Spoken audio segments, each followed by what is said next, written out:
আমার মা এখান থেকে রাত 8:30 নাগাদ বাড়ি যায়। বাড়ি গিয়ে মা জল নিয়ে বাড়ি ঢুকে তারপরে ভাত নিয়ে বসে, ভাত খেতে বসে। তখনই মাকে পিছন দিক থেকে গিয়ে মুখ চেপে ধরা হয়।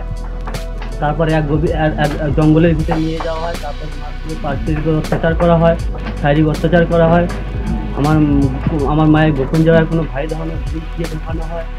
মায়ের মায়ের গলায় বেল্ট দিয়ে আটকিয়ে টানার চেষ্টা করে।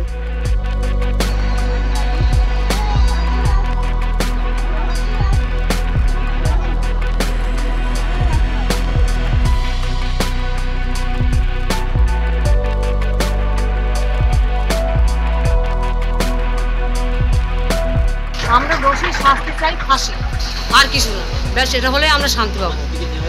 আমার দিদিকে যেভাবে মানে নৃশংসভাবে হত্যা করেছে, আমরা তার সাহায্যে আমরা ফাঁসি চাই।